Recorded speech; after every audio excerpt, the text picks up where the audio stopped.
예, 안녕하십니까. 하나투자증권에서 투자전략팀을 맡고 있는 박승영이라고 합니다.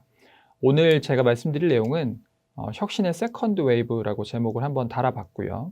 올해 주식시장에서 어떤 기업들, 어떤 종목들이 시장을 어떤 모습들로 만들어 갈 것인지에 대해서 말씀을 드리려고 내용을 한번 준비를 해봤습니다. 전체 주식시장에 대해서 말씀을 드리기에 앞서서 일단 내년도 전반적인 경제 상황을 짧게 한번 브리핑을 하고 넘어가도록 하겠습니다. 왜냐하면 여건이 어떤지를 알아야 어떤 기업들 아니면 어떤 주식들이 활동성이 더 좋은지를 저희가 파악할 수 있기 때문에 그렇습니다. 보시게 되면 경제 성장률이 올해가 저희가 마이너스 1% 정도로 좀 추정을 하고 있는데 작년이죠. 올해는 한 3.6%로 많이 올라올 것으로 예상을 하고 있습니다. 중앙은행들이 계속해서 좀 인내심을 보여주지 않을까라고 생각을 하고 있어서요. 한국과 미국은 기준금리를 내년 내내 동결할 것으로 저희는 보고 있습니다. 이건 아마 대부분의 예측기관들이 비슷한 전망을 하고 있을 겁니다. 경제가 좋아지면서 아마도 시장금리는 완만하게 올라가는, 그리고 올라가는 속도는 이제 느린 아마 그런 모습들을 보여줄 것으로 저희는 보고 있고요. 국제 유가가 최근에 조금 올라오기는 했지만 실물 경기가 좋아지면서 아마 같이 올라오는 그림들을 보여주지 않을까라고 생각을 하고 있습니다. 수출은 그렇게까지 많이 늘 거라고 생각하지는 않습니다. 물론 두 자릿수이기는 하지만 올해, 그러니까 작년이 한 5천억 달러, 한 5조, 한 500억 불, 그리고 올해는 한 560억 불 정도가 될 가능성이 높다라고 생각을 하고 있습니다. 보시면 저희가 전망을 했을 때 변동성이 크게 나타나지 않습니다. 뭐 위아래로 이렇게 가격 지표가 움직이느냐, 아니면 이렇게 완만하게 올라가느냐, 굉장히 주식시장이나 아니면 금융시장에 미치는 영향은 다르게 나타날 수밖에 없습니다. 사실 저희가 주식 투자를 할 때에도 주가가 빠지기 때문에 손실을 보진 않습니다. 경험을 해보면 오히려 큰 변동성 때문에 저희가 손실을 보는 경우들이 있기 때문에 올해에는 아마도 작년과는 달리 변동성이 크지 않은 주식시장을 저희는 예상을 하고 있다. 금융시장 여건을 예상을 하고 있다. 이렇게 말씀을 드릴 수가 있겠습니다. 자, 그러면 1년 전체로 봤을 때는 어떤 그림인지를 한번 말씀을 드리기 위해서 한번 오른쪽에 있는 그림을 집중적으로 한번 살펴보시겠습니다. 이게 활동 추이라는 게 있습니다. 소비 활동을 할 때 우리가 뭐 어디 가고 이동을 하거나 할 때 과연 어느 정도의 활동성을 보여주는지를 이제 나타내고 있는 지표인데요. 보시게 되면 3월을 기준, 그러니까는 팬데믹이 나타나기 전, 코로나가 나타나기 전을 기준으로 했을 때 뭐 잘 느끼실 겁니다.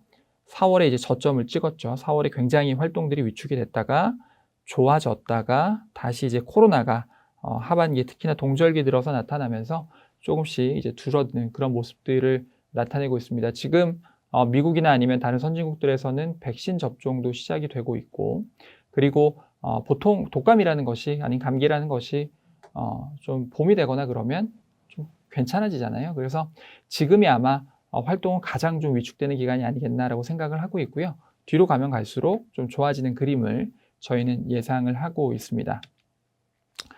우리나라에서 역시나 제일 중요한 것은 수출입니다. 앞서서는 이제 전체적으로 좀 좋아질 거다라는 말씀을 드렸는데, 수출 경기는 전반적인 경기 활동이랑은 조금 다르게 움직입니다. 왜냐하면 저희가 수출을 하는 것은 보통 완제품은 아니고요. 그리고 중간재나 아니면 반자재가 많고, 그리고 내년 연말에 쓴다라고 하면 저희가 만들어야 되는 거는 어떻게 보면 한 6개월 전쯤, 그리고 수출하는 것은, 그러니까 또 보내야 하는 것은 한 3개월 전쯤 이렇게 되어 있기 때문에 경기가 전체적으로 완만하게 좋아진다라고 했을 때 저희들은 그것보다 조금 더 빨리 상반기 쪽에 수출이 좋아지고, 그리고 뒤쪽으로 가면 이제 슬로우해지는, 좀 약해지는 이러한 모습들을 나타낼 것으로 생각을 하고 있습니다. 그래서 저희는 수출 경기는 상반기에 좋고요. 하반기로 가면 약간 좀 불확실해지지 않겠느냐. 근데 이것은 뭐 경기가 나빠서가 아니라 어떻게 보면 올해 전체적으로 완만하게 좋아질 때 저희가 수출하는 품목의 특성이 그렇다라고 봐주시면 되겠습니다. 당연히 주식시장은 우리나라 수출 경기에 민감하게 움직이기 때문에 상반기에 좋고 하반기로 가면 갈수록 조금씩은 좀 불안해지는 그러한 모습이 나타날 것으로 저희는 예측을 하고 있습니다. 앞서서도 통화정책은 그렇게까지 올해 변동이 크지 않을 거다라고 말씀을 드렸습니다. 올해 전체적으로 봤을 때 전 세계에서 가장 중요한 중앙은행이죠. 연방준비은행은 올해 통화정책 기조를 유지하고 다만 중간중간에 이렇게는 얘기를 할 수가 있을 것 같습니다. 지금 통화정책이 금리 정책이 있고요. 자산 매입 정책이 있습니다. 두 가지가 있는데 금리는 뭐 우리가 아는 것처럼 0% 뭐 이렇게 유지가 되는 거고 자산 매입은 실제 시장에서 국채를 이제 꾸준히 사주는 아니면은 뭐 이제 ABS를 사주는 이런 정책들이 있는데 금리는 아마 0%에서 유지를 하게 될 것 같고요. 자산 매입은 아마 속도가 조금 바뀔 수 있을 것 같습니다. 아마 저희는 올해 안에 속도가 바뀔 거라고 생각하지는 않는데 연말 정도 가게 되면 이런 속도로 사다가 우리가 속도를 지금 경기가 좋아지다 보니 사는 속도를 약간 늦춰야 될 것 같아 라고 얘기를 할 수 있을 것 같습니다. 이게 아마 올해 상반기 말 정도에 있을 이벤트가 아니겠나라고 생각을 하고 있어서 6월 말 그리고 여름쯤 되게 되면 약간 사람들이 더 이상 연준이 그리고 실물 경기가 좋아지다 보니 더 이상 통화량이 유동성이 계속해서 늘어나진 않는구나 라고 생각을 하는 그 순간이 있을 것 같습니다. 한 여름 정도가 될 거라고 보고 있고요. 이것은 마찬가지로 수출 경기가 하반기 들으면 약간 좀 불확실해진다라고 말씀을 드렸기 때문에 아마 같이 오지 않을까. 그래서 상반기에는 전반적인 그림이 좋다가 하반기로 가면 통화량, 글로벌 유동성도 좀 줄어들고 그리고 수출 경기도 좀 완화되는 이런 흐름이 나타날 것으로 저희는 예상을 하고 있습니다. 상반기에 주식시장이 좋을 거고요. 상반기에 투자 기회가 많고 하반기로 가면 갈수록 조금 더 리스크가 커진다라고 저희는 생각을 합니다. 완만한 금리의 상승이 아마 이어질 겁니다. 보시게 되면 여기 그림에서 지금 잘 보이시진 않겠지만 2009년도부터 그려서 잘 보이시진 않겠지만 이 간격을 좀 주목해서 보실 필요가 있습니다. 기준금리와 시장금리의 간격을 한번 보실 필요가 있는데 보면 지금은 기준금리를 다 인하를 해놓고 시장금리는 실물 경기가 이제 좋아지겠지라고 생각을 해서 이 간격이 좀 벌어지고 있는 중이죠. 기준금리는 낮고 그러니까는 정책적으로 지원을 해줄게 라고 하는 기준금리는 낮고 시장금리는 실물 경기 상황에 따라서 올라가는 이런 그림이 주식시장에서는 가장 좋은 그림이라고 저희가 얘기를 하고요. 이 갭이 얼마나 벌어질 것인가, 이 갭이 벌어졌다가 좁혀지는가 이런 것들이 어떻게 보면 주식시장에는 좀 중요하다라고 말씀을 드릴 수가 있겠습니다. 보시면 2017년도 들어서 이 갭이 벌어지다가 요쯤이죠. 2018년도부터는 다시 갭이 줄어들죠. 기억하시겠지만 2018년도 1월 달에 2월 달에 주식시장이 이제 피크를 쳤다가 요 구간에서 피크를 쳤다가 갭이 축소되는 요 구간부터 주가가 빠졌었던 그런 경험을 가지고 있습니다. 결국 그러면 이 갭이 넓어지려면 당연히 이제 시장금리가 올라야 되고 기준금리 유지가 돼야 되는 거고요. 거꾸로 그러면 이 갭이 좁혀지려면 시장금리가 빠지거나 아니면 기준금리가 인상되거나인데 아마도 올해에는 기준금리가 인상될 가능성은 그렇게 높다고 보지 않기 때문에 시장금리가 아마 이런 그림을 좀 그리지 않겠나라고 생각을 하고 있습니다. 자, 실물 경기가 이제 좋아집니다. 실물 경기가 좋아지면 나타나는 현상이 인플레입니다. 인플레이션이라는 말 자체가 금융시장에서 거의 잊혀졌죠. 거의 잊혀졌습니다. 1980년대 후반부터 돈을 아무리 찍어내도 그때 물가는 그만큼 올라오지 않는 현상들이 거의 한 30년, 40년 가까이 이어지고 있습니다. 그렇기 때문에 인플레는 주식시장, 금융시장의 굉장히 적입니다. 근데 한 30년 동안 인플레이션이 우리를 괴롭힌 적이 없었기 때문에 사람들은 인플레이션에 대해서 그렇게까지 긴장을 하고 있지는 않습니다. 하지만 저희는 하반기가 되면 인플레이션이라고 하는 말이 금융시장에 좀 중요한 단어로 떠오르지 않을까라고 생각을 하고 있습니다. 자, 인플레이션은 우리가 보통 2%를 기준으로 하는데 보시면 FRB, 페드 미국 연방준비제도 이사회인데요. 연방준비제도 이사회는 인플레이션 기대, 사람들이 인플레이션이 이 정도 되겠지라고 하는 기대를 2%까지 올리는 걸 목표로 합니다. 과거에는 2% 아래로 유지하는 것이 아니면 2%를 넘지 않게 하는 것이 목표였는데 앞서서 말씀을 드렸다시피 30년 동안 물가가 하도 안 오르다 보니까 이제는 2%까지 좀 올려야 되는 거 아니냐라는 식으로 좀 말이 바뀐 거죠. 2%를 올리는 걸 목표로 하고 있습니다. 그리고 2.5%는 그래도 넘으면 안 되는 거 아니야? 라고 얘기를 하는 거죠. 이 지표가 여기 조금 더 요만큼까지 올라와 있습니다. 그러니까 2%를 넘었다는 거는 어떻게 보면 지금 현재 페드가 그리고 미국의 중앙은행이 인플레이션 기대를 높이는 데는 어느 정도 성공을 했다라고 우리가 얘기를 할 수가 있고요. 이게 2.5%까지 올라가게 되면 그때는 이제 목표를 달성한 것에서 좀 지나서 지금부터는 좀 조심해야 되겠다라고 얘기를 할 수도 있는 거죠. 그러니까 지금 요 구간에서는 주식시장이 좋습니다. 왜냐하면 실물 경기도 좋고 그리고 페드도 이제 금리를 건드리지 않을 것이기 때문에. 그러나 2.5%를 넘어가는 그 순간부터는 주식시장이 굉장히 좀 피곤해질 수 있다. 이렇게 말씀을 드릴 수가 있겠습니다. 자, 오른쪽에 있는 그림 보실게요. 자, 오른쪽에 있는 그림은 필라델피아 연방준비은행이라고 있는데 뭐 중요하진 않고 이런 기관에서 인플레이션 전망치를 내놓게 됩니다. 그게 점선으로 지금 표시가 되어 있습니다. 뭐 빨간색 실선이랑 저도 지금 빨간색으로 쓰고 있어서 잘 안 보이실 수 있는데 이 빨간색 점선을 보시게 되면 올해 하반기가 되면 인플레이션이 이제 2% 위로 올라오는 것을 보실 수가 있는 거죠. 확실히 올해 하반기에는 인플레이션이 아마도 중요한 화두가 될 거다. 요거는 좀 기억을 해 두셨으면 좋겠고요. 아직까지 우리가 인플레이션이라는 말 자체를 쓰지 않고 있는데 인플레이션이라는 말이 나오기 시작을 하면 조금씩 이제 주식시장에 그렇게 좋지 않은 그런 그림들이 나타날 수 있겠구나라고 생각을 한번 해주시면 좋을 것 같습니다. 인플레를 꼭 기억해 주세요. 주식시장입니다. 주가 언제까지 오릅니까? 지금 처음 주식하시는 분들이 굉장히 주식시장에 뛰어들고 계시고 팔면 오른다 이런 말씀들 많이 하시는데 주식시장 지금 어떻게 봐도 비쌉니다. 케이스 실러 P라는 게 있습니다. 요거는 이제 이익을 좀 평활한 겁니다. 이익을 올해 이익, 내년 이익 이런 게 아니라 한 10년 동안의 이익을 좀 이렇게 늘려서 우리가 경기랑 상관없이 좀 PER 비싼지 비싼지를 좀 측정을 해보자 라고 지금 얘기를 하고 있는 건데 한 요 수준에 정말 와 있고 IT 버블 이후에 제일 비쌉니다. 1920년대보다 이제는 비싸졌습니다.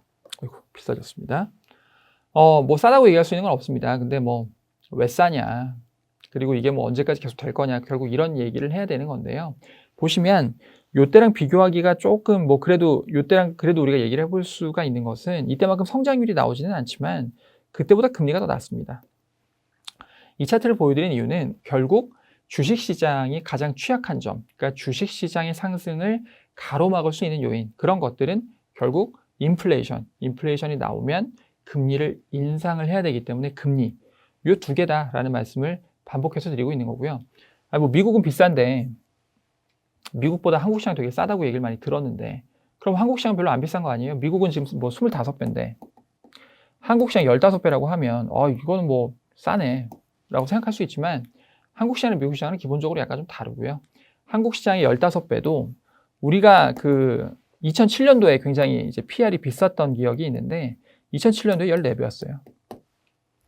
비쌉니다. 싸다라고 얘기할 수 있는 근거는 없는 것 같습니다. 한국도 마찬가지지만 금리에 좀 우리가 민감하게 반응을 할 필요가 있는 것 같습니다. 방금 말씀드린 그 내용을 제가 좀 조금 더 자세히 말씀드리기 위해서 이 표를 한번 그려왔습니다. 굉장히 복잡하게 생겼다고 생각하실 수가 있는데 별로 복잡하지가 않습니다. 요거는 각 연도별 오른쪽이 기업 이익입니다. 여기가 시가총액입니다. 자, 우리가 PER을 주가를 EPS로 나오는 거다. 이렇게 저희가 알고 있죠. 주가라고 하는 거는 시가총액을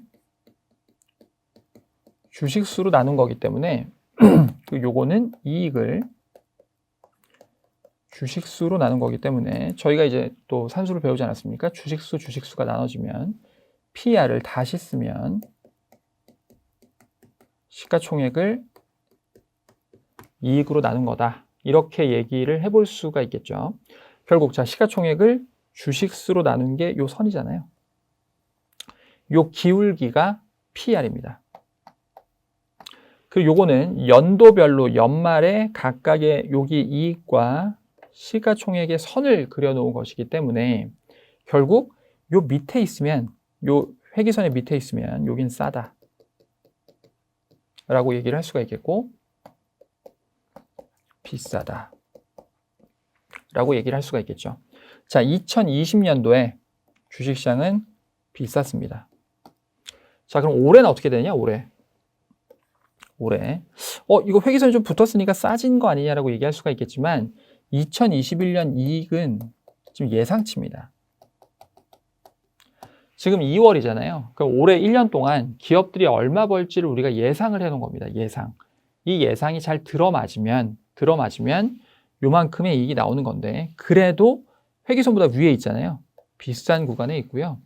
이익을 정말 더 많이 내면 여기까지 가면 그러면 그때는 뭐 싸다 이렇게 얘기할 수 있겠죠. 160조 원 코스피 기업들이 160조 원 이렇게 벌면 근데 뭐 지금 현재 컨센서스는 이익은 한 130조 원 정도 됩니다. 요 정도만 내줘도 뭐 되게 싸진 않다. 하지만 금리가 낮으니까 요 정도 비싼 거는 우리가 이해해 줄게 요 정도입니다. 그러니까 지금 주식시장이 되게 싸다라고 접근하기는 좀 어렵다는 거죠. 앞서서 IT 버블에 대해서 말씀을 드렸습니다. 지금 IT 버블 말고는 그 이후로는 가장 비싸다라는 말씀을 드렸는데 자 그러면 우리가 IT 버블은 어떻게 생기고 어떻게 꺼졌는지를 보는 것은 좀 의미가 있겠죠. 왜냐하면 그때 더 비쌌고 떨어졌기 때문에 자 IT 버블 1999년도부터 2000년 3월까지 있었습니다. 자, 이때 어떤 일이 있었는지를 보시면 지금이랑 굉장히 유사하다는 것을 발견을 하실 수가 있습니다. 그때를 한번 좀 볼게요. 일단 97년도부터 99년도까지 위기가 그렇게 많았습니다.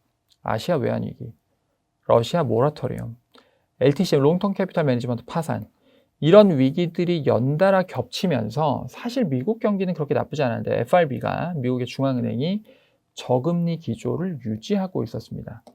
자, 그러다 페드는 인플레이션이 조금씩 생겼습니다. 제가 올해 인플레이션 중요하다고 말씀을 드렸는데 인플레이션이 생기고 있는데도 뭐라 그랬냐면 신경제, 생산성 향상 어디서 많이 들어보신 것 같지 않으세요? 뭐 지금 우리가 얘기를 많이 하고 있는 거죠. 4차 산업혁명, 그때는 3차 산업혁명이었고 생산성이 좋아지고 있기 때문에 인플레이션은 가능성이 그렇게 높지 않다라고 얘기를 한 게 두 번째 비슷한 특징입니다. 이게 위기가 있었다는 게 첫 번째 특징이죠.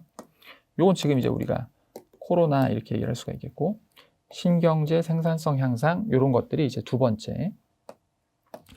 세 번째는 밀레니엄 2000년을 앞두고 Y2K 불안이라는 게 생기면서 뭐 이상한 일들이 있었습니다. 이게 지금 어떻게 보면 이제 코로나랑 또 비슷한 것 같은데 여기 왼쪽에 있는 기사를 한번 보시게 되면 미국 FRB가 은행들의 시중은행들의 Y2K 특별자금이라고 하는 것을 공급을 했습니다. 이 특별자금은 뭐였냐면 Y2K 버그라는 게 생길 수가 있기 때문에 고객들이 불안해서 현금을 인출해 갈 수 있다. 그러니 니네들이 이 자금을 잘 가지고 있다가 현금 인출 사태가 나타나면 이 돈을 이제 줘서 대응을 해라라고 얘기를 했습니다. 뭐 기억하시는 분도 계시고 기억 못하시는 어리신 분들도 계실 것 같은데 그때 현금을 인출해 간 사람은 없었습니다. 두 번째입니다. 이제 12월에는 어떤 일이 있었냐면 1999년 12월입니다. 금리를 유지를 했습니다. 원래는 이때는 금리를 유지할 만한 상황은 아니었습니다. 왜냐하면 물가가 계속해서 올라가고 있었고 경기는 계속해서 과열되고 있었거든요. 그런데 왜 금리를 유지했냐? 연도 인식 오류, Y2K 버그라는 것이 생길 것이기 때문에 그럴 것이기 때문에 이제는 금리를 유지하고 우리가 좀 지켜보자. 왜냐하면 99년도 12월이었잖아요. 2000년을 앞두고 여기서 금리를 못 올린 거죠. 동결. 여기서 또 못 올렸습니다. 25bp를 이제 소심하게 올렸다가 언제 끝났냐면 갑자기 50bp를 올리면서 IT 버블이 무너집니다. 굉장히 길게 말씀을 드렸습니다. 길게 말씀을 드린 이유는 결국 이 버블이라는 것이 꺼지게 된 이유도 FRB가 미국의 중앙은행이 태도를 바꿨기 때문이라는 겁니다. 지금 주식시장과 관련해서 많은 분들이랑 얘기를 해봅니다. 뭐 애널리스트니까 이제 매니저분들이나 많은 분들이랑 얘기를 해보는데 그분들이 공통적으로 얘기하는 게 그겁니다. 돈 뺄 수 있겠어? FRB가 정말로 자금을 회수할 수 있겠어? 불안한데 괜찮겠어? 이렇게 얘기를 한다는 거죠. 그런데 이때도 똑같이 방심하고 있었거든요. 언제 뺄지는 알 수 없습니다. 언제 뺄지는 알 수 없고 우리는 그걸 인플레이션으로 다만 예측을 해볼 뿐. 중요한 건 FRB가 태도를 바꿨다라는 뉴스가 보이면 이거 고점에서 많이 못 먹었는데 그냥 파십시오. 그게 굉장히 올해의 한 번의 중요한 매도 찬스라고 생각을 하고 있습니다. 앞서서 말씀드린 내용을 그림으로 확인을 한번 해보도록 하겠습니다. 자, 여기 있는 그림 보시면 미국의 소비자 물가 상승률이 나와 있습니다. 이게 이제 인플레겠죠? 통화 공급 증가율이 나와 있습니다. 자, 1960년도부터 80년도까지는 보시면 까만색 선, 빨간색 선 큰 차이가 나지 않습니다. 그죠? 차이가 나지 않는데 폴 볼커가 이제 인플레이션을 한번 세게 잡고 나서 그 다음부터는 항상 뭐가 위에 있냐면 빨간색 선이 까만색 선보다 위에 있습니다. 그렇지 않나요? 그리고 이 갭도 점점점 벌어져서 이제는 이게 도대체 얼마예요? 지금 M2 증가율 25%거든요. 미국의 물가 지금 1%입니다. 24%포인트는 차이가 납니다. 그러니까 돈을 아무리 풀어도 인플레는 오지 않아 라고 안심을 하고 있다는 거고요. 보시면 오른쪽에 있는 그림이 이제 1999년도, 2000년도의 그림인데 25bp씩 올리다가 갑자기 50bp 빵 올리고 나서 그 다음부터 주가 빠집니다. 불안불안하면서 주가 빠진다는 거죠. 페드의 태도가 바뀔 때를 우리가 예측할 필요는 없지만 바뀐 것이 확인이 됐다면 그땐 더 이상 주저할 필요는 없습니다. 자, 앞서서 이런 말씀을 드렸습니다. 돈을 많이 풀었는데 별로 물가 인플레이션 압력은 생기지 않는다. 이거를 제가 한번 계산을 해봤습니다. 미국, 중국, 일본, 유럽의 GDP를 제가 달러로 다 바꿔서 한번 합쳐봤고요. 그리고 각 나라의 M2 통화 공급량을 다 달러로 바꿔서 마찬가지로 한번 환산을 해봤습니다. 금융위기가 지나고 나서 보시면 M2는 계속 늘어나는데 GDP는 그만큼 늘지 않습니다. 자, 우리 요만큼 요 갭을 뭐라 그러냐면 요걸 초과 유동성이라고 합니다. 그러니까 실물에서 필요한 돈의 양은 요만큼밖에 안 되는데 요만큼이 필요한데 그런데 실제로 공급되는 돈은 이만큼이다 보니까 요 남는 돈이 실물 경제에서 별로 쓸데가 없다는 거죠. 뭐 정확하게 쓸데없다는 표현이 좀 이상하지만 남아 돈다는 거죠. 이 돈들이 어디로 가냐면 이제 금융시장으로 향하게 됩니다. 주식, 채권 이렇습니다. 보시면 요 팬데믹이어서 늘어나는 속도가 늘었고 줄었습니다. 자, 그러면 이렇게 되면 어떻게 될까요? 이렇게 되면 실물 경기가 좋아지고 그리고 초과 유동성 공급이 조금 완만해지면 초과 유동성량이 줄겠죠. 금융시장으로 오는 주식시장, 채권시장으로 가는 유동성의 총량이 줄어들 겁니다. 그러면 그것도 마찬가지로 금융시장에는 좋은 요인들은 아닙니다. 그래서 실물 경기가 좋아지면 그때부터 주가 본격적으로 오르는 게 아니냐라고 생각을 해볼 수도 있겠는데 저는 약간 좀 반대되는 생각을 하고 있습니다. 전체 돈이 있고요. 여기 있고요. 실물로 가는 돈, 금융시장으로 가는 돈 이렇게 있다가 실물 경기가 좋아지면 우린 돈이 더 필요해. 투자도 해야 되고 그 다음에 워킹 캐피탈, 그러니까 운전 자본도 필요하고 더 필요해. 더 가져갑니다. 그러면 금융시장은 이만큼의 돈을 뺏기는 겁니다. 실물에. 그럼 이만큼은 주식채권에 부정적으로 작용을 할 수가 있는 거죠. 그래서 실물 경기가 좋아지는 게 금융시장 차원에서 반드시 좋지는 않습니다. 물론 전체적으로 돈의 양이 계속해서 늘어나면 모르겠지만 이게 언제까지 무한정 늘어날 것 같지는 않거든요. 그렇기 때문에 실물 경기가 좋아지는 게 주식시장에 반드시 좋은 그런 요인은 아니다라고 생각을 하고 있습니다.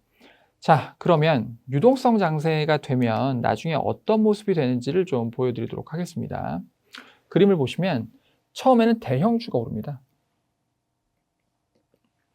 그러다가 대형주는 너무 많이 올랐는데 이거 밸류에이션이 부담이 되는데 왜냐하면 대형주 대기업들 이익이 나오거든요. 그럼 나중에 이제 어떻게 되냐면 여기 이제 IT 버블인데 중소형주가 사업 모델만 비슷해도 사업 모델 그러니까는 이런 거죠. 예를 들어서 지금 구글을 한번 예를 들어보면 예전에 정말 그런 경우가 많았는데 그때 이제 야후 같은 회사들 라이코스 모르시죠? 뭐 그런 인터넷 포털 회사들이 있었습니다. 그런 회사들이 잘 되니까 나중에는 인터넷 포털을 막 만드는 거예요. 만들어서 돈도 못 버는데 막 상장을 합니다. 그러면 이거 비슷한 거 아니야? 좋은 거 아니야? 그러면서 투자를 하는 거죠. 이러한 모습이 나타나면서 뒤늦게 중소형주들이 상승에 참여를 하면 그럼 이제 끝입니다. 요게 지금 뭐 미국에서 약간 비슷한 모습이 나타나기는 합니다. 미국의 대형 성장주가 오르고 그리고 중소형주가 따라 오르긴 하는데 약간 미국의 대형 성장주의 상승이 끝났는지는 명확하지 않습니다. 좀 더 두고 봐야 될 것 같고요. 중소형주가 뭐 엄청나게 많이 오른다. 뭐 그럴 때에는 우리가 조금 주식시장을 조심해서 보셔야 되지 않겠나라는 생각이고요. 한국의 얘도 마찬가지입니다. 지금 한국의 대형 성장주는 뭐냐 그러면 뭐 우리가 흔히 얘기하는 BBIG 같은 것들이 대형 성장주죠. 배터리, 인터넷, 게임, 바이오.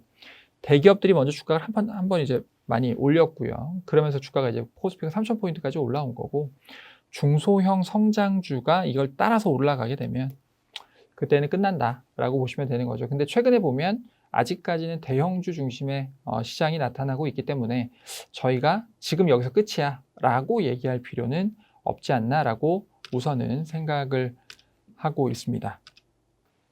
지금 약간 주식시장이 버블의 모양이 됐을 때 약간 좀 부담스러운 구간이 언제인지를 저희가 좀 볼 필요가 있는데 언제 부담이 되느냐 뭐 간단하게 말씀을 드리면 돈을 못 버는데 앞서서 말씀드린 내용이죠. 못 버는데 주가가 오른다. 이게 제일 부담스럽습니다. 이게 사실 제일 부담스럽습니다. 우리나라 회사들 뭐 아니면 지금 현재 미국의 회사들, 미국의 뭐 우리가 흔히 빵이라고 얘기하는 인터넷 기업들은 돈을 잘 법니다. 그게 과거의 IT 버블이랑 가장 차이가 많이 나는 점입니다. 과거에는 돈을 못 버는 회사들의 주가가 많이 올랐는데 지금은 돈을 잘 버는 회사들이 시가총액이 크기 때문에 크게 문제가 될 건 없습니다. 그런데 지금 미국의 중소기업들, 우리나라도 마찬가지이지만 비즈니스 모델은 비슷하나 돈을 못 버는 회사들은 그런 회사들이 주가가 오를 때에는 확실히 좀 이거는 좀 이상하구나라고 생각을 해볼 수가 있다는 거죠. 뭐 예를 들면 이런 경우들이 있습니다. 2024년, 2025년이 되면 돈을 벌어요. 그럼 그때 가서 사면 되잖아요. 그렇기 때문에 지금은 당장 돈을 못 버는 회사들의 주가가 많이 오르는 것을 분명히 좀 저희가 경계를 해야 된다라고 말씀을 드리고요. 보시면 러셀 1000 이게 들어보셨을 겁니다. 러셀 2000 이렇게 우리가 미국에 있는 기업들을 나누게 되는데 러셀 1000이 대기업이라고 봐주시면 되고 러셀 2000이 중소기업이라고 봐주시면 되겠습니다. 자, 러셀 1000은 적자 기업의 숫자가 흑자 기업의 숫자보다 훨씬 적습니다. 러셀 2000은 적자 기업의 숫자가 흑자 기업의 숫자보다 그래도 꽤 많습니다. 딱 봐도 많아 보이시죠? 자, 2020년 이익을 가지고, 그러니까 이건 2019년, 2020년 연도별로 우리가 보고 있는 건데 마찬가지입니다. 2020년 들어서도 여전히 러셀 1000에 있는 대기업들은 적자 기업이 별로 없지만 중소기업들은 적자가 많다라고 볼 수가 있는 거죠. 자, 적자 기업들의 주가가 어떻게 되는지가 중요하다라는 말씀을 드렸었는데 그러면 적자 기업들의 시가총액이 어떻게 되는지 이건 그냥 주가라고 보시면 된다라고 아까 말씀을 드렸었죠. 자, 러셀 1000, 그러니까 대기업들의 시가총액, 대기업 중에서 적자 기업들의 시가총액은 보시면 2019년 12월보다 작년 말까지 보면 그렇게 높지 않습니다. 더 낮죠. 자, 러셀 2000 한번 보실게요. 적자 기업들의 시가총액, 중소기업들입니다. 더 많아졌습니다.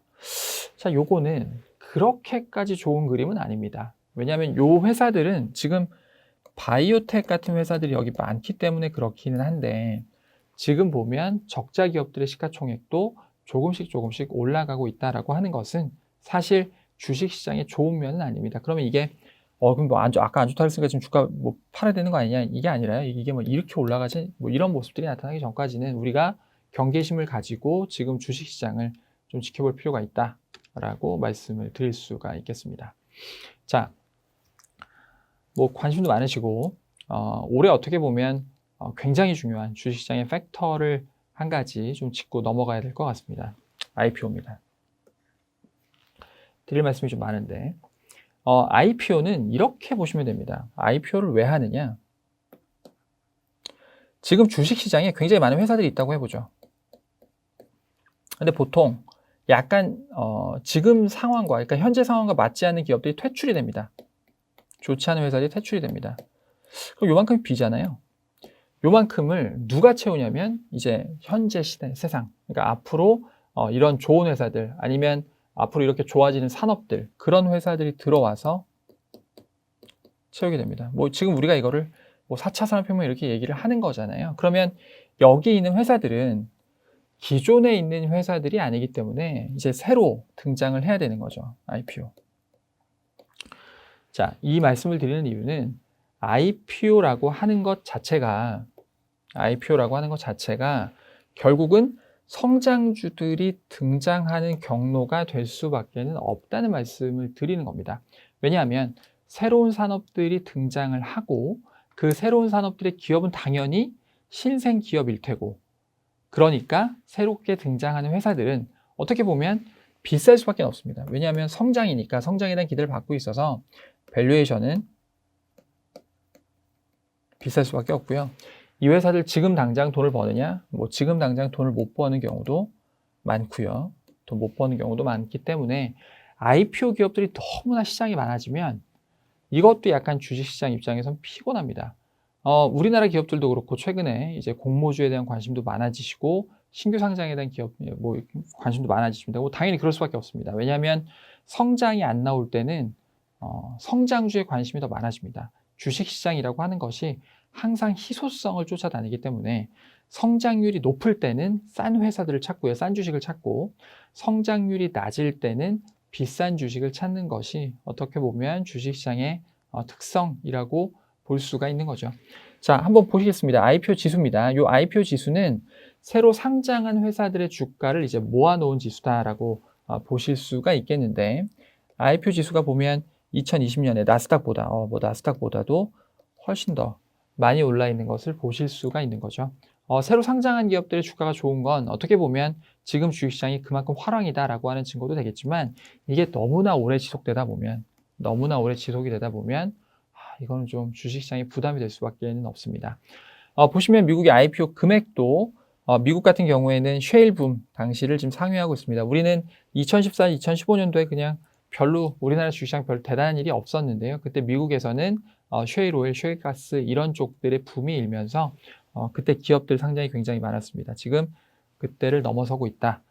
분위기 좋은 것은 맞지만 약간 주식시장의 물량 부담이 늘어나고 있다라고도 저희가 볼 수가 있겠습니다. 이 물량 부담에 대해서는 다음 장에서 조금 더 자세히 설명을 드리도록 하겠습니다. 이 주식의 공급이 왜 중요한지를 좀 설명을 드리도록 할게요. 왜냐하면 주가가 오르려면 둘 중에 하나입니다. 첫 번째, 이익이 늘거나, 두 번째, 돈이 많거나. 돈도 많고 이익도 는다. 이러면 이제 난리가 나는 건데, 중요한 거는 이런 경우는 잘 없습니다. 왜냐하면 이익이 난다는 거는 실물 경기가 좋다는 얘기잖아요. 그러면 보통 돈을 줄입니다. 줄이기도 하고, 그리고 실제로 실물 경기 쪽으로 돈이 많이 이동을 하면서 전체 시중 유동성은 줄어들게 되죠. 이런 경우가 있다? 별로 없습니다. 이렇게 생각하시면 되고요. 그러면 지금 주식시장은 이익이 좋은 장이냐? 제가 보기엔 그렇진 않고, 이건 뭐 당연히 그렇고, 지금은 돈이 많은 장입니다. 돈이 많은 장. 그래서 우리가 이거를 유동성 장 이렇게 얘기를 하죠. 참, 유동성 장세는 어떻게 끝나는지를 한번 생각을 해봐야 됩니다. 되게 간단한데요. 돈이 많은지 아니면 주식이 많은지를 한번 비교해 보시면 됩니다. 주식은 여러 가지 경로를 통해서 늘어나게 되는데요. 대표적으로 첫 번째, 기업들이 뭐 새로운 투자를 하거나 할 때 증자를 하는 경우가 있습니다. 유상증자. 투자를 하거나 아니면 돈이 없거나 그렇게 되면 이제 유상증자를 하게 되죠. 두 번째는 CB나 BW 같이 원래 주식으로 전환해주는, 증권으로 전환되는 이런 회사채들이 주식으로 바뀌는 경우가 있습니다. CB나 BW. 세 번째, 말씀드렸던 IPO가 있습니다. 이렇게 세 개가 주식을 늘리는 일들입니다. 자, 그러면 거꾸로 주식을 줄이는 이벤트도 있느냐? 있습니다. 자사주 매입. 후 소각. 삼성전자가 2016년부터 했었던 자사주 매입 후 소각. 이렇게 되면 그러면 주식 숫자가 줄어들게 되죠. 자, 지금은 요런 이벤트들이 있고요. 또 한 가지는 이제 돈이 늘어나느냐 줄어드느냐. 주식시장으로 들어오는 돈은 뭘로 이제 우리가 측정을 하냐면 고객 예탁금으로 측정을 합니다. 고객 예탁금도 많은 분들이 헷갈리시는데, 고객 예탁금은 내가 그 사람들이 이걸로 주식을 사면 예탁금이 감소합니다. 예탁금 계속 들어오고 그냥 주식 계속 사고 이게 아닙니다. 주식을 많이 사면 예탁금은 감소하게 되어 있습니다. 그래서 요 예탁금이 늘어나는지 줄어드는지를 보시면 지금 주식시장에 돈이 들어오고 나가는지를 확인을 하실 수가 있고요.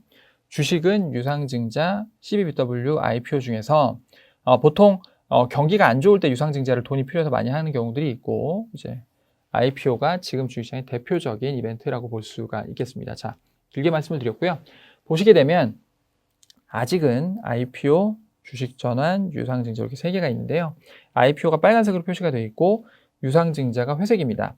팬데믹이 터지고 나서 회색이 더 많았던 것을 보실 수가 있습니다.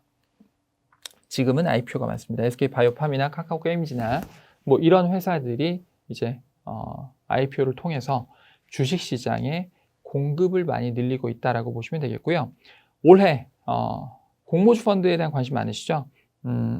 올해는 아마도 이런 주식에 대한 공급이 작년보다 훨씬 더 많이 늘어날 것으로 생각을 하고 있습니다. 왜냐하면 카카오뱅크나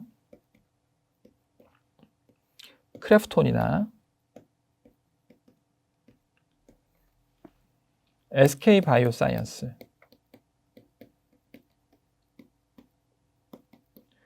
이 회사가 지금 한 30조 원 정도 됩니다. 비상장에서 15조 원, 5조 원 합치면 50조 원인데 물론 이게 다 주식시장에 유통이 되진 않기 때문에 그래도 굉장히 많은 자금들이 주식시장으로 유입이 된다라고 볼 수가 있겠습니다. 자, 주식의 공급이 증가하는 원리입니다. 자, 그러면 언제 주식의 공급이 늘어나는지를 좀 알 수 있는 방법은 없을까? 있습니다. 요거 보시면 되는데요. 대표적으로 제가 전 세계에서 가장 성장주 중에서 이제 1등 회사인 테슬라를 한번 가지고 와봤습니다. 테슬라의 자본 총계는 이제 주식, 우리가 이제 가지고 있는 그 주식의 전체 금액이라고 봐주시면 되겠고, 장단기 부채가 있습니다. 일단 회사들이 좀 좋을 때, 상황이 좋고 돈을 잘 빌려주고 할 때에는 먼저 부채로 이제 자금을 조달을 하다가 그러다가 주가가 너무나 많이 올라가거나 그러면 이걸 회사채로 돈을 가져올까 아니면 지금 주가도 비싼데 약간 증자나 이런 거를 해가지고 주식을 한번 가져올까 이런 고민을 하게 됩니다. 테슬라 같은 경우에는 2016년도부터 이제 본격적으로 돈이 필요하기 시작을 했습니다. 왜냐하면 그때 생산량을 늘렸기 때문에 그렇고요. 처음에는 회사채, 그러니까는 채권을 발행해서 자금을 조달을 하다가 2019년도부터 특히나 이제 2020년도 들어서 더 심해졌는데 갑자기 주식 발행을 확 늘리게 됐습니다. 그럼 주식 발행을 왜 늘렸는지, 어떻게 해서 이 주식 발행이 늘었는지를 한번 오른쪽에서 살펴보시게 되면요. 까만색 선이 회사채 금리입니다. 내가 이제 부채를 가져오면 내야 되는 이자라고 볼 수가 있겠죠. 어닝스 일드라고 있는데 이거 말은 어렵지만 어떻게 보시면 되냐면 PER의 역수라고 보시면 됩니다. 그러니까 PER의 역수는 주주들이 어떻게 보면 기회비용으로 내는 돈입니다. 이렇게 이해를 해주시면 되겠습니다. 보시면 테슬라의 어닝스 일드는 주가가 오르기 시작을 하면서 이제 급격히 하락을 합니다.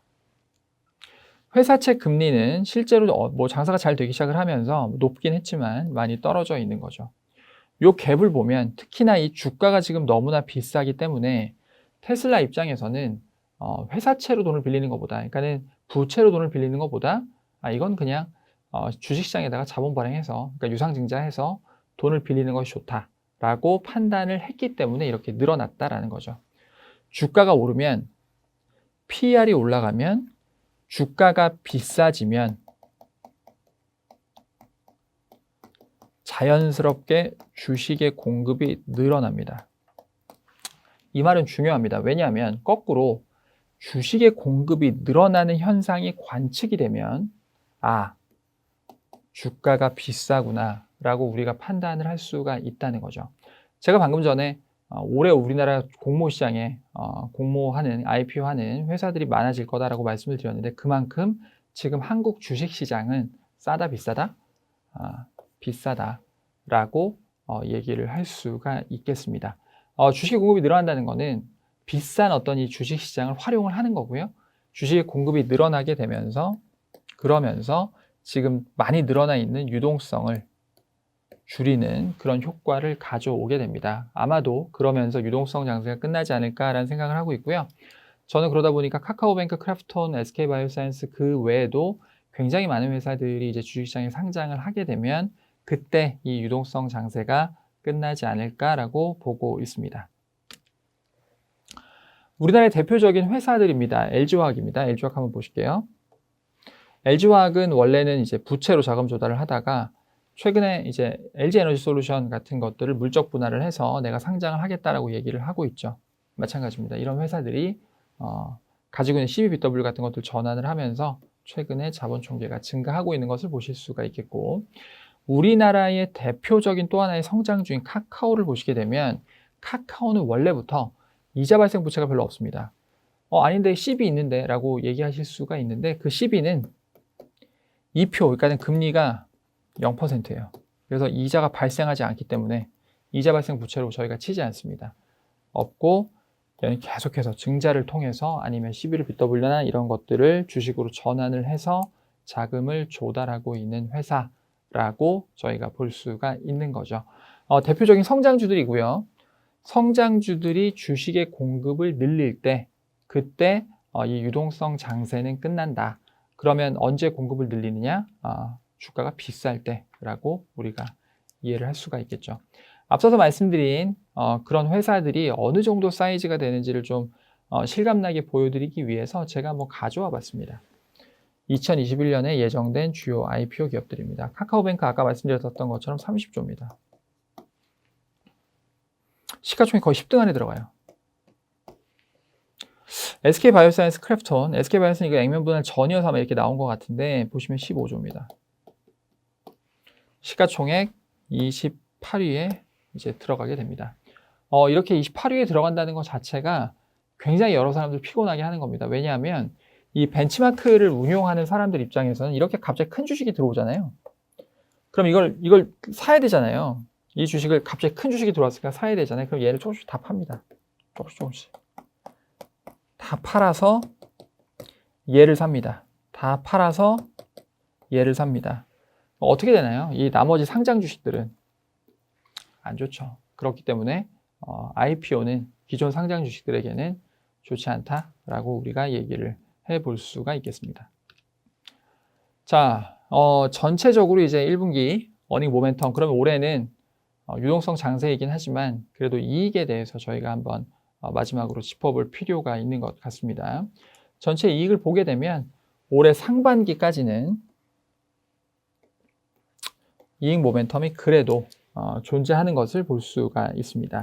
보시면 올해 1분기에 한 30조 원이 조금 안 되게 이제 돈을 벌고요. 2분기는 1분기 대비해서 이렇게 늘진 않고 올해 3분기에 돈을 많이 벌 것 같고 4분기에는 이렇게 되어 있습니다. 요걸 이제 작년이랑 한번 비교를 해 보시게 되면 작년 1분기 돈을 많이 못 벌었습니다. 왜냐하면 코로나가 여기 있었거든요. 2분기는 생각보다는 나쁘지 않았고요.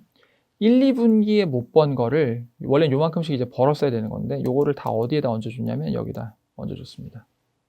4분기도 마찬가지입니다. 3분기에 좀 얹어준 것들이 있습니다. 그러다 보니 3분기는 비슷해요. 1, 2분기는 많이 늘어납니다. 우리가 이 주가는 이 증가율에 민감합니다. 그러니까 작년보다 얼마나 늘어났느냐. 작년보다 뭐 1분기에는 40% 늘었는데 2분기에 30% 는다. 그럼 뭐 30%도 많으니까. 근데 3분기에 만약에 5% 는다. 이러면 그때부터는 이건 성장이 없잖아. 이렇게 된다는 거죠. 그러다 보니 작년 같은 기간과 올해 같은 기간을 비교해서 보는 것은 좀 중요하다라고 말씀을 드릴 수가 있겠고요. 보시게 되면 모멘텀입니다. 이제 YOY로 저희가 계산을 해서 보면 1분기에 이익은 역성장이었습니다. 2분기도 이제 작년 동기 대비해서 2019년 대비해서 역성장이었죠. 3분기부터 본격적으로 이제 이익이 늘어나기 시작을 하고 4분기에는 뭐 작년 4분기에 거의 이제 돈을 못 벌었으니까 엄청나게 이제 돈을 많이 벌고 올해 1분기에도 그래도 높은 숫자를 유지를 합니다. 2분기도 뭐 나쁘지 않죠. 보시면 이 주가가 지금 이렇게 돼 있잖아요. 보면 이 1분기, 2분기에는 마이너스일 땐 주가가 빠지다가 올라와서 지금 이렇게 돼 있는 그런 모습들을 보여주고 있는데 하반기가 되면 모멘텀이 이렇게 꺾이잖아요. 아마 저희가 상반기 대비 하반기에 전체적인 그림을 좋게 보고 있는 그런 그림도 이 이익과 유사한 그런 모습들을 저희가 보고 있기 때문에 아마도 상고하저의 전체적인 그림을 예상을 하고 있습니다. 저희가 이제 세컨 웨이브라는 부제를 달았습니다. 그런 부제를 달았던 이유는 어떻게 보면 코로나 이전과 이후가 완벽하게 똑같진 않을 겁니다. 물론 경기가 정상화되는 과정을 거치겠지만 작년 코로나 이전과 코로나 이후가 완전히 똑같지는 않을 거다라고 생각을 하고 있습니다. 아마도 넷플릭스를 코로나 기간 중에 구독을 하신 분들이 많으실 거예요. 그리고 원격 근무를 저처럼 아마 이번에 처음 해보신 분도 많을 겁니다. 저는 사실 줌이라고 하는 아니면 웹엑스나 이런 화상회의를 처음 해봤습니다. 태어나서. 처음 해봤는데 해보니까 정말 편하고 좋더라고요. 저희는 지방에 있는 투자자들과도 만날 기회가 있는데 그런 것들을 통해서 좀 많이 소통하고 뵙고 있습니다. 아마도 정상으로 가는 길은 분명히 있을 겁니다. 이전의 노말과 코로나를 겪은 이후에 노말이 같지 않을 겁니다. 저희가 정상화에 대한 얘기를 많이 하게 될 겁니다. 정상을 되찾겠지만 완전히 똑같은 정상은 아닐 것이다 라는 생각을 하고 계셔야 될 것 같고요. 단순히 코로나 이전에 이 회사의 주가가 얼마였는데 지금 얼마다, 너무 싸다 이렇게 접근은 안 하셨으면 좋겠다. 그래서 저희가 세컨드 웨이브다라는 제목을 달았고 이전과 비교했을 때 분명히 달라진 일상들을 녹이는 투자가 올 한 해 있어야 되지 않겠느냐라고 생각을 하고 있습니다. 우리는 아마도 예전보다 겨울이 되면 조금 더 이런 유행병에 민감해질 겁니다. 올 겨울에 감기 걸리면 이제는 누가 기침을 했을 때 마스크를 쓰고 있지 않으면 이상한 눈으로 보게 될 거고요. 그리고 과거보다 확실히 환경이라고 하는 것에 대해서도 인지를 하게 될 겁니다. 인식을 하게 돼서 휘발유차보다는 전기차가 아무래도 우리 당장 우리의 일상에 조금 더 자연스럽게 다가오지 않겠는가라는 생각도 하고 있습니다. 그렇기 때문에 배터리 회사들이 주가가 좋지만 그리고 너무나 비싸지만 예전처럼 싸질 거다 이렇게 보고 있지는 않습니다. 게임 뭐 아니면 인터넷 이러한 것들 온라인 쇼핑 이러한 것들이 이제는 새로운 일상입니다. 그래서 올해 주식시장에 투자를 하실 때 너무나 비싼 그런 주식들이지만 조금은 달라진 모습들로 좀 볼 수 있지 않겠나라는 생각을 하시고요. 올해 상반기에 분명히 투자의 기회는 여전히 좀 남아있다라고 생각을 하고 있고 하반기로 가면 금리도 올라가고 그리고 인플레이션이라고 하는 것들에 대한 얘기가 많이 들릴 때에는 지금 가지고 있는 주식 투자도 조금씩은 좀 줄이실 필요가 있지 않나라는 생각을 합니다. 실제로 그때가 되면 우리가 아마 좀 더 바빠질 겁니다. 실생활이라고 하는 것들이 확실히 작년보다 올해 좀 더 많아질 것이기 때문에 주식 투자하실 시간도 조금 줄어들지 않을까라는 기대를 저는 좀 하고 있고요. 작년과 다른 올해 그리고 작년과 다른 올해 주식 투자 하지만 여전히 중요한 몇 가지 원칙들 지키시면 올해 좋은 투자의 기회들이 있지 않겠나라고 생각을 하고 있습니다. 제가 준비한 내용은 여기까지고요. 제가 뭐 질문을 받을 수는 없지만 관련해서 전달을 주시면 제가 또 거기 관련해서 또 따로 답변을 드릴 수 있도록 하겠습니다. 준비한 내용 여기까지입니다. 들어주셔서 너무 감사드립니다. 감사합니다.